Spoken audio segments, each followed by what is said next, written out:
روزہ صرف اکل و شرب سے رک جانے کا نام نہیں ہے، یہ اپنے کانوں کو بھی روزہ دار بنانا ہوتا ہے، اپنی زبان کو بھی روزہ دار بنانا ہوتا ہے، اپنی آنکھوں کو بھی روزہ دار بنانا ہوتا ہے۔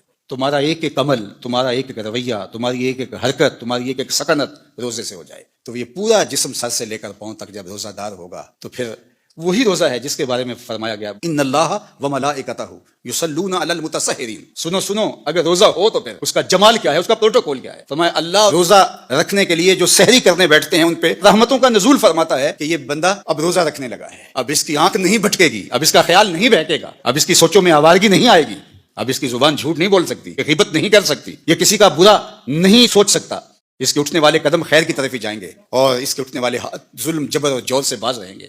اب یہ اپنے آپ کو روزے کے حصار میں لے کے آ رہا ہے اور تقوی کے نور سے مالا مال ہو رہا ہے تو اللہ خود بھی اور فرشتوں کو بھی حکم دیتا ہے میرا بندہ سحری کرنے بیٹھا ہے تم اس کے اوپر رحمت نچاور کرو۔ کیا لمحے ہوتے ہیں جب اللہ رحمت بندوں کے اوپر نچاور کر رہا ہوتا ہے، لیکن جس نے روزہ صرف بھوک اور پیاس کا ہی رکھا، روزے کی مقصدیت کو ہی نہ سمجھا، تو اللہ کے محبوب کا فرمان سن لیجئے۔ ایک تو یہ ہے ان اللہ و ملائکتہ یصلون علی المتصہرین، اور دوسرا فرمایا من لم یدع قول الزور والعمل به فلیس للہ حاجۃ فی ان یدع طعامہ وشرابہ۔ جس نے جھوٹ اور برے کام نہیں چھوڑے اس کے بھوکا اور پیاسا رہنے کی اللہ کو کوئی ضرورت نہیں ہے، وہ بھوک کاٹے پیاس کاٹے اللہ کو اس کی کوئی ضرورت نہیں ہے، چونکہ یہ خوراک بچاؤ مہم تو ہے ہی نہیں، وہ تو مومن کے رزق میں اضافہ کر دیتا ہے، وہ چاہتا ہے کہ تم پھر روزے سے ہو۔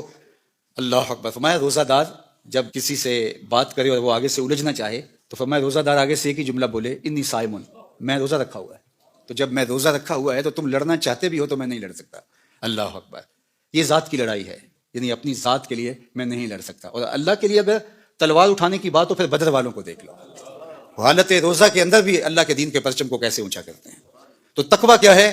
تقویٰ اپنے آپ کو ان گناہوں سے بچانا ہے جو اللہ جل شانہ کی ناراضگی کا سبب و ذریعہ ہوتے ہیں۔ سورہ طلاق میں ارشاد فرمایا وَمَن يَتَّقِ اللَّهَ يَجْعَل لَّهُ مِنْ أَمْرِهِ يُسْرًا، جو تقویٰ اختیار کرتا ہے پھر اللہ جل شانہ اس کے کام آسان فرما دیتا، زندگی سوکھی ہو جاتی ہے، اس سے ڈرنے والا پھر کسی اور سے نہیں ڈرتا، اس کی فرما برداری کرنے والا آسودگی میں زندگی بسر کرتا ہے۔ پھر ارشاد فرمایا یا ایھا الذین آمنوا ان تتقوا اللہ، اے ایمان والو اگر تم اللہ سے ڈرنے لگ جاؤ گے، تقوی اختیار کرنے لگ جاؤ گے تو پھر کیا ہوگا؟ یجعل لکم فرقانا، وہ تمہیں فرقان عطا کر۔ فرقان کیا ہے؟ حق و باطل میں تمیز کرنے کی صلاحیت نصیب ہو جانا، اچھائی برائی میں نکھیڑا کرنے کی صلاحیت کا مل جانا۔ کئی لوگوں کو ساری زندگی معرفت ہی نہیں ہو پاتی کہ اچھائی کیا ہے اور برائی کیا ہے۔ میں نے پڑھے لکھے لوگوں کو بھی دیکھا ہے کہ ایک جاہل بابے کے جا کے قدموں میں بیٹھے ہوئے ہوتے ہیں، ایسے لوگ کہ جو اچھے مسلمان تو دور کی بات ہے اچھے انسان کہلانے کے بھی لائق نہیں ہیں، جنہوں نے جنابت کا غسل بھی نہیں کیا ہوتا، تو کچھ لوگ ان کو بھی اللہ کا ولی سمجھ رہے ہوتے ہیں۔